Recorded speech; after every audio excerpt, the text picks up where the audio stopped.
ଅଶେଷ ଅଶେଷ କୃତଜ୍ଞତା ସାର୍।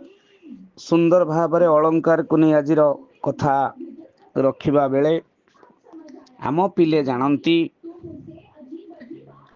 ଯେ जो मुख्यतः दुई प्रकार अलंकार शब्दालंकार अर्थालंकार ସେଥିମଧ୍ୟରୁ ଅନୁପ୍ରାସ ଯେତେବେଳେ ଆସେ जो ଅନୁପ୍ରାସ ଯମକ ଶ୍ଳେଷ ଇଏ ଶବ୍ଦ ଅଳଙ୍କାର। ତେଣୁ ଅନୁପ୍ରାସ କୌଣସି ବାକ୍ୟର ବ୍ୟଞ୍ଜନ ବର୍ଣ୍ଣର ସାମ୍ୟ ରହି ସେହି ବ୍ୟଞ୍ଜନ ବର୍ଣ୍ଣ ବା ବ୍ୟଞ୍ଜନ ବର୍ଣ୍ଣ ସବୁର ସାଦୃଶ୍ୟ ଜନିତ ପୁନରାବୃତ୍ତି ହେଲେ ତାକୁ ଅନୁପ୍ରାସ ଅଳଙ୍କାର କୁହାଯାଏ। ଯେମିତି ରସକଲ୍ଲୋଳରେ ଦୀନକୃଷ୍ଣ ଲେଖିଲେ, कर साधु जन माने मनକୁ ଏକ କର ଧୀରେ ଧ୍ୟାନ ନୀଳାଚଳ ନାୟକ। ଏଠାରେ କ ଦନ୍ତେନ ଏ ଦୁଇଟି ବ୍ୟଞ୍ଜନ ବର୍ଣ୍ଣର ବାରମ୍ବାର ଆବୃତ୍ତି ହେତୁ ଅନୁପ୍ରାସ ଅଳଙ୍କାର ହେଉଛି। ଆଳଙ୍କାରିକ ମାନେ ଅନୁପ୍ରାସକୁ ବହୁ ଭାଗରେ ବିଭକ୍ତ କରନ୍ତି। ଛେକାନୁପ୍ରାସ, ବୃତ୍ତ୍ୟାନୁପ୍ରାସ, ଶ୍ରୁତ୍ୟାନୁପ୍ରାସ, ଅତ୍ୟାନୁପ୍ରାସ ଏମିତି ବିଭାଗୀକରଣ ହୁଏ।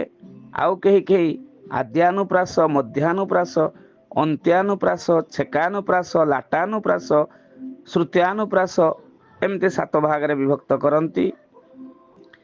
ତେଣୁ ବର୍ତ୍ତମାନ ଓଡ଼ିଆ ସାହିତ୍ୟରେ କେତୋଟି ଅନୁପ୍ରାସର ଯଦି ଅବତାରଣା କରାଯାଏ, ପ୍ରଥମେ ଆମେ ଛେକାନୁପ୍ରାସକୁ ଦେଖିବା।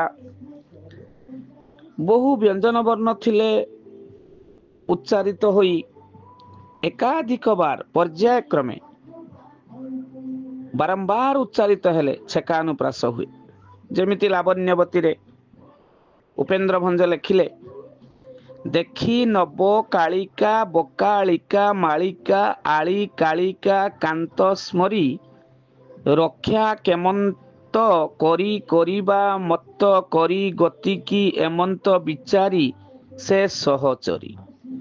ଏଠାରେ କ ଓ ଳ ଦୁଇଟି ବର୍ଣ୍ଣର ପର୍ଯ୍ୟାୟକ୍ରମିକ ବାରମ୍ବାର ଆବୃତ୍ତି ହେତୁ ଏହା ଛେକାନୁପ୍ରାସ। ସେମିତି ରାଧାନାଥ ଦରବାର କାବ୍ୟରେ ଲେଖିଲେ, ଅଗ୍ରେ ସେହି ନଦୀ ବହୁ ଅଛି ରଙ୍ଗେ ଏ ରଙ୍ଗ ନିରେଖି ତରଙ୍ଗ ଭ୍ରୁଭଙ୍ଗେ। ତାହେଲେ ତାର ସଂଜ୍ଞାଟି ହେଉଛି ଗୋଟିଏ ବ୍ୟଞ୍ଜନ ବର୍ଣ୍ଣ ଅବା ଅନେକ ବ୍ୟଞ୍ଜନ ବର୍ଣ୍ଣ ପର୍ଯ୍ୟାୟକ୍ରମେ ବାରମ୍ବାର ଆବୃତ୍ତି ହେଲେ ତାକୁ ବୃତ୍ତାନୁପ୍ରାସ କୁହାଯାଏ। ଏ ପଦରେ ର ଓ ଙ୍ଗ ର ଆବୃତ୍ତି ହେତୁ ବୃତ୍ତ୍ୟାନୁପ୍ରାସ। ସେମିତି ଅନ୍ତ୍ୟାନୁପ୍ରାସ ଦେଖିବା। ଚିଲିକା କାବ୍ୟ ଲେଖୁଛନ୍ତି ରାଧାନାଥ, ଉତ୍କଳ କମଳା ବିଳାସ ଦୀର୍ଘିକା ମରାଳ ମାଳିନୀ ନୀଳାମ୍ବୁ ଚିଲିକା।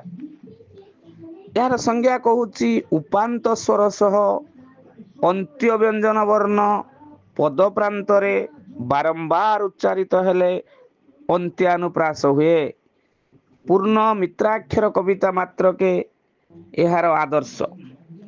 ତେଣୁ ସେମିତି ଯମକକୁ ଯଦି ଦେଖିବା, ଭିନ୍ନାର୍ଥବୋଧକ ଏକ ପ୍ରକାର ଶବ୍ଦର କ୍ରମାଗତ ଆବୃତ୍ତିକୁ ଯମକ ଅଳଙ୍କାର କୁହାଯାଏ। ଯମକ ଅଳଙ୍କାର ପୁଣି ଆଦ୍ୟ ଯମକ, ପ୍ରାନ୍ତ ଯମକ, ମାଳ ଯମକ, ସର୍ବଯମକ।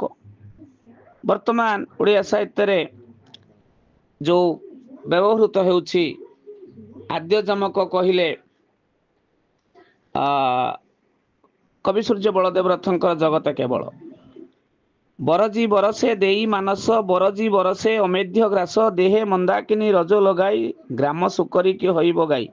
ଏ ଶେଷ ଦୁଇ ପଦକୁ ନବାନି, এই ଦୁଇଟି ପଦକୁ କେବଳ ନବା। ବରଜି ବରସେ ଦେଇ ମାନସ, ବରଜି ବରସେ ଅମେଧ୍ୟ ଗ୍ରାସ।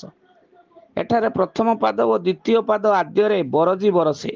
ବରଜି ବରସେ ଶବ୍ଦ ଦୁଇଟିର ଆବୃତ୍ତି ହେତୁ ଆଦ୍ୟ ଯମକ ହେଲା। ମଧ୍ୟ ଯମକ, ଦେଖରେ ନଳିନୀ ନଳିନୀ ନଳିନୀରେ ପୂରିତ ଭ୍ରମନ୍ତି ଭ୍ରମରେ ଭ୍ରମରେ ଭ୍ରମରରେ ଶୋଭିତ। ଲାବଣ୍ୟବତୀ, ଦେଖରେ ନଳିନୀ ନଳିନୀ, ନଳିନୀ ସଖୀ, ନଳିନୀ ପୁଷ୍କରିଣୀ, ନଳିନୀ ପଦ୍ମଫୁଲ, ଭ୍ରମରେ ଭ୍ରମର ମାନେ ଭ୍ରମରେ ଭ୍ରମବଶତ ଭ୍ରମରେ ଜଳଭଉଁରୀ ତିଆରି ହେଉଛି। ଅନ୍ତ୍ୟ ଯମକ, ପଦର ଅନ୍ତରେ ଯମକ ଥିଲେ ଅନ୍ତ୍ୟ ଯମକ।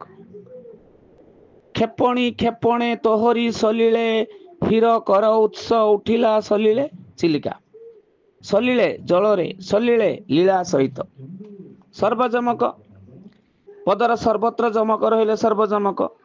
ବିଭାବରେ ହରି ବର ସୁମନ ସରେ, ବିଭାବରେ ହରି ବର ସୁମନ ରସରେ। ବିଦଗ୍ଧ ଚିନ୍ତାମଣି ଅଭିମନ୍ୟୁ ସାମନ୍ତ ସିଂହାରଙ୍କର। ଏଠି ହରି ହଉଛି ଚନ୍ଦ୍ର, ଏଠି ବିଭାବରେ ହଉଛି ଉଦ୍ଦୀପନ ବିଭାବ ରୂପରେ, ଏଠି ଶବ୍ଦରେ ବାଣମାନଙ୍କୁ ଅର୍ଥାତ୍ ଚନ୍ଦ୍ର କିରଣ ମୋ ଜୀବନକୁ ସର ପରି ବାଧୁ, ଏମିତି। ତେଣୁ ଇଏ ହଉଛି ଯମକ ଅଳଙ୍କାର। ତାପରେ ଶ୍ଲେଷକୁ ଯଦି ଦେଖିବେ ଅଭଙ୍ଗ ସଭଙ୍ଗ ଦୁଇଟି ମୁଖ୍ୟ କଥା, ଯେ ଅଭଙ୍ଗ ସଭଙ୍ଗ ଦେଖିଲେ ଶ୍ଲେଷ ଅଳଙ୍କାର ଦୁଇ ପ୍ରକାର। ତେଣୁ ଯୋଉ ଏଇ ଦୁଇ ପ୍ରକାର କଥା ମୁଁ ପ୍ରଥମେ କହିଲି, ବୈଦେଶୀ ବିଳାସ ବାବୁ ନାକ ସିରି ଦାନ ଯୋଗ୍ୟ ଯୋଷାକୁ, ବିହର କାନନ କର ଆଲିଙ୍ଗନକୁ। ଏଠାରେ ପ୍ରଥମ ପାଦରେ ନାକ ସିରି ଏବଂ ଦାନ ପଦ ଦୁଇଟି ଶିଷ୍ଟ ହୋଇଥିବାରୁ ଭିନ୍ନ ଅର୍ଥ ପ୍ରକାଶ କରୁଛି। ନାକ ସିରି ସ୍ୱର୍ଗ ସମ୍ପଦ ଏବଂ ନାସିକାର ସୌନ୍ଦର୍ଯ୍ୟ, ଦାନ ଦେବା ଏବଂ ବିଚ୍ଛେଦ କରିବା।